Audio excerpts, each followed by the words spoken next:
and welcome to Hanson Career Connect, your go to series for career inspiration, higher education insights, and creative industry spotlights.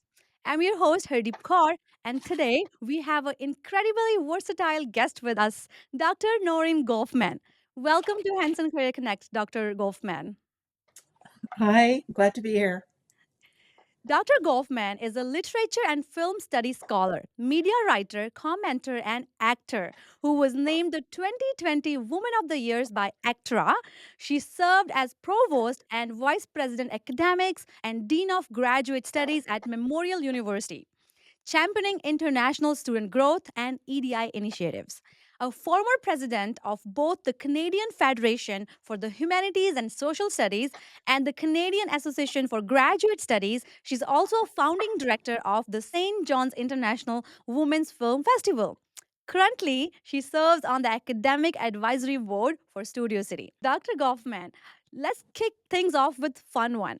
What's the more unexpected place or moment in which you have found creative inspiration, either from your work in film or in academia? It's writing and film in particular, the two genres where I get my juice. So if I'm reading something really exciting or seeing a movie that's really quite brilliant, um, I will come away from that wanting to write or wanting to write about film, or Yeah. usually it's about feeling inspired to write, to be creative in that way. Yeah. Is there a specific book or a movie which you're watching or reading right now?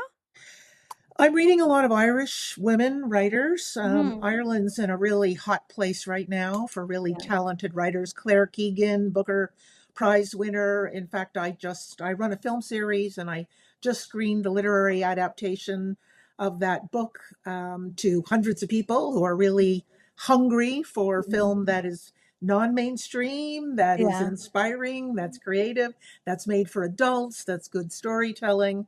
And Yeah. that's usually the kind of stuff. Irish women writers and Canadian writing that's Giller Prize nominated, or, Mhm. Governor General Award literature. I'm usually got those lists by my bedside. If you had to condense your life's mission in just one sentence, like an elevator pitch, what would that be? Bleh. you know, it's really hard not to be corny when you're trying to sum things up that way. My own career experience really rests on not having been afraid, conquered my fear to Mhm. speak up, to be engaged, to get involved outside of my discipline, and to Yeah. push myself to do other things, either as a student or as a university professor or as a senior leader at a university, is to take risks, knowing where the escape hatches were or the safety nets were, but not always 100% sure that the risk I was taking would lead to something good. And you can't be afraid of failure, Yeah. but you don't think of it in terms of failure. You think of it as taking chances that are going to lead to good things. And I have to say, it's a combination of luck and sheer guts that, Yeah. moves you forward to walk through doors that open for you, follow your instinct. Just don't be passive about your Yeah. career or about your passions or your interests. You founded the St. John's International Women's Film Festival long before streaming became the king. How do our film festivals, especially those highlighting women's voices, stay relevant in the world where there is so much content is there just a click away? I don't think streaming has had any effect whatsoever on the festival. In fact, it's grown. The number of submissions annually to that festival, that's in its 35th year, is over 1,000 Mhm. women from all over the world who are making film who have no place to show it. Mhm. So the interest is as intense as ever. We're talking on a day where the nominations for the Oscar, for the Academy Awards, were announced Mhm. earlier today. Only one woman director out of that whole field. Things have not changed. They've gotten to Mhm. some degree even much worse for women behind the camera, for Yeah. women making films, for women creatives. It is a tough, tough, tough glass ceiling. So the need for a place for women who are making work to showcase their material and show audiences their work is greater than ever. Let's bust a myth here. What's the common misconception about women in film academia, or leadership that you would love to see disappearing? That's a really good question. The word misconception. Hmm. The fact remains that there are fewer women who have power in academia, whether as presidents or senior leaders, or as part of the full professorship in the highest ranks of the hierarchy of the university. Fewer women, as I just said, who are able to get their stuff made. Not so true of literature. Women are finding audiences as writers, not so much on screen. So, is it a misconception or about women being somehow inferior, or is it really much more a reflection of a kind of pervasive sexism? I think at this particular moment in history, we're seeing it right in the open. Yeah. Misogyny, um, women being treated really very openly as second class citizens, far away from reaching equity in our elected officials, in our Hmm. parliamentary leaders, every aspect of life, except maybe nursing. So, and maybe public school teaching Yeah. where women tend to go, but very underrepresented considering we're half or a little over half the population. And this is the kind of thing that proves why a women's film festival needs to exist.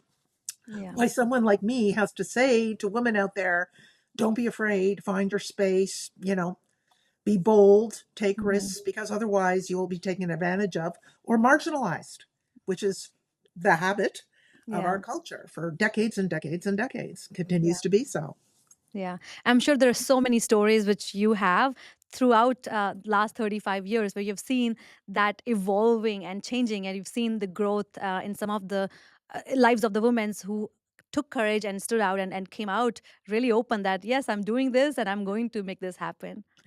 Yeah, I think so. I think very important is mentoring, or as a friend of mine calls it, Tor mentoring, especially younger women to feel confident Yeah. that they should be speaking up, taking a place either at the political table, run campaigns, not be afraid of risk, follow your bliss, find allies, work with other people. Mhm. These are tried and true ways in which an impact can be made and can be felt. And that's certainly true of my career. I haven't done anything alone. I've done it with allies, other women in particular, and male allies too, of course. Yeah. But nobody does anything that's meaningful alone. You have juggled high level academic leadership and creative film pursuits. What's the one big professional or creative hurdle you have faced, and how did you move past it? Or did it change your direction entirely? There have been times that I have just gone right around, let's call it the authorities, to get what I wanted done, and that just ended up not backfiring, but really making some people really angry. Because if you're not obeying the protocols of decision making and you're going around them to somebody with more authority, let's say, you're Mhm. kind of violating a working principle of most professional careers. But you know what? It got me what I needed. And you face the consequences of that. Again, it's about you take certain risks if the situation calls for it. I say, generally speaking, in academic leadership for sure, um, senior leaders who are women have a harder time being taken seriously, being heard. Maybe some of it is just physiological. They say that men don't focus in on faces and on other people quite as fully and comprehensively as women do with other people. So sometimes you have to be louder and noisier, maybe be called a brat or a troublemaker, which I've been called, sure enough, especially in my younger career, to be heard. Mhm. And my recurring theme is here: don't be passive, because nothing is going to be given to you. You really do have to take chances, but you got to find the. You learn by making mistakes too. Let's talk about AI, a topic which is favorite for all of us these days. AI is everywhere now, right? Are you ever concerned that it might stifle human creativity? Or do you view AI as a catalyst for new forms of storytelling and innovation? A little bit of both, but I Mhm. incline towards the latter. I do think that, first of all, it's not going away. Nope. Second of all, we invented it as Mhm. a species, as we have invented all technologies. And certainly in the last 100 years or so, new technologies have been met with fear. Well, they've been met with fear as early as the printing press, of course, which people thought would stifle creativity, mechanizing writing. But of course, Mhm. the opposite was true. It democratized reading and writing. I think AI has potential that we haven't yet realized, certainly in the creative industries. And Yeah. we're starting to see that. We are in such an embryonic early stage of understanding it, how it can be harnessed creatively and through teaching and through learning. The big challenge is for universities, for institutions, and for businesses to develop ethical frameworks around its Mhm. application. Yeah. So, the first reflex is, oh, it's both stealing creativity and turning everybody into the same thing. It's encouraging violation of ethical practice, of plagiarism, and I think those are, to some degree, excessive worries. We should be focusing on the creative potential of it, how it can be Mhm. useful for freeing us up to be more creative in some ways.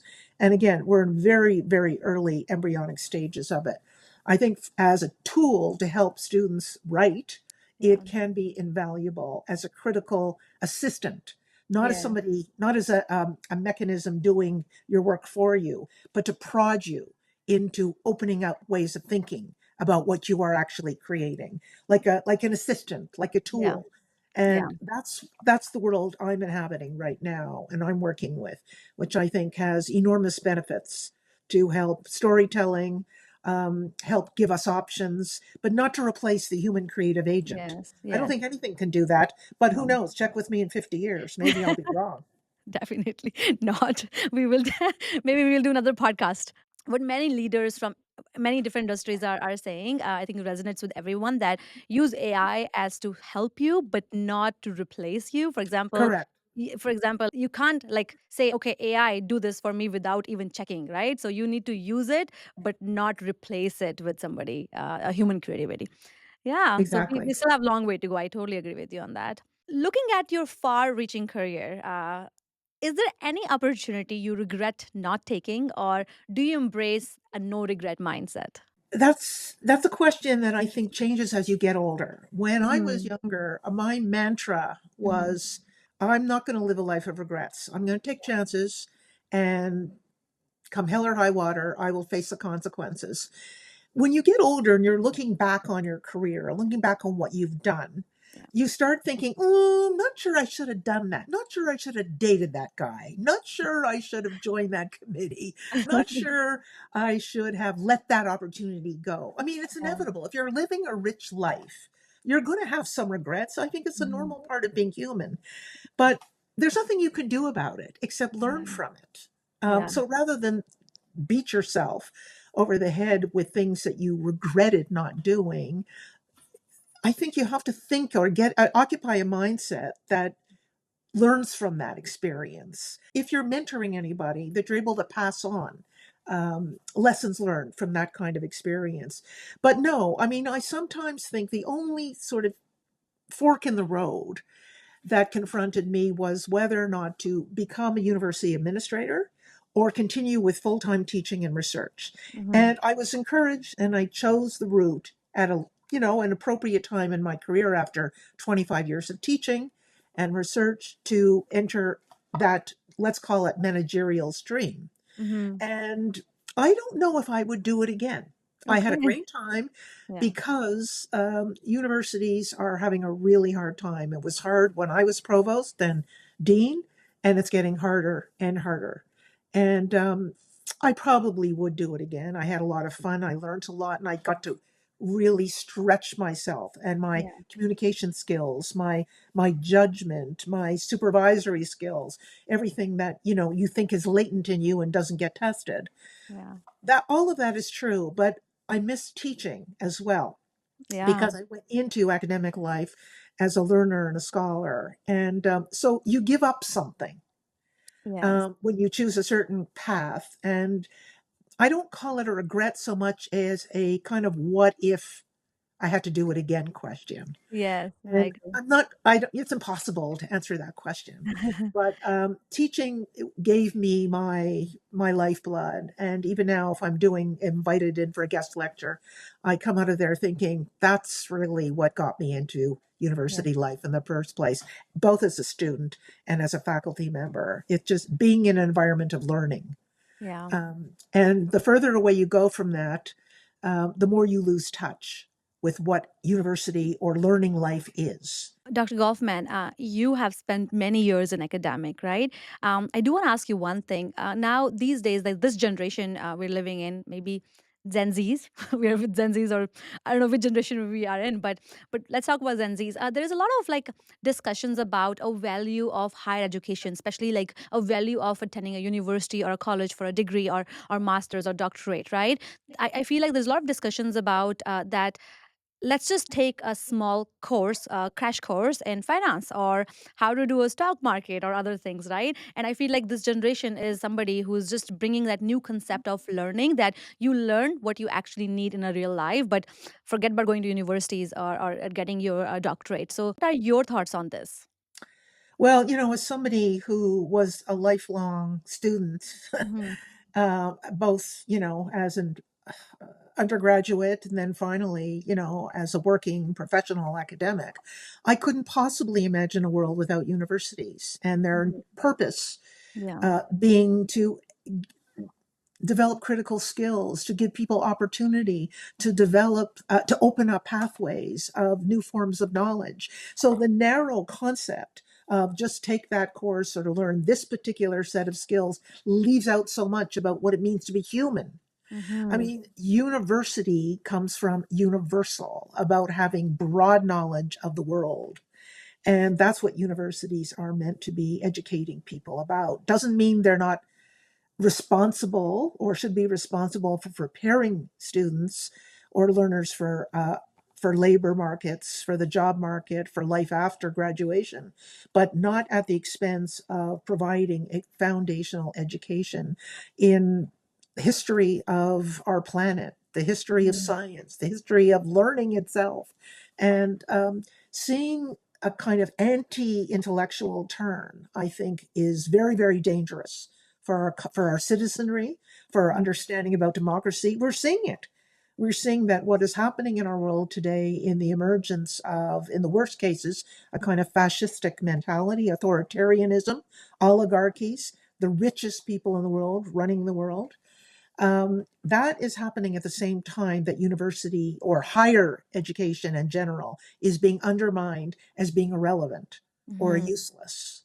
Yeah. And if you are disempowering people from getting knowledge, you are able to control them much better. Hmm. A little knowledge is a dangerous thing, and it should be. It should Yeah. be a dangerous thing because knowledge is an instrument of power. So Yeah. if you take that away from people, um, I think you're in danger of consequences we are starting to see Very right out in the interesting. open, Yeah.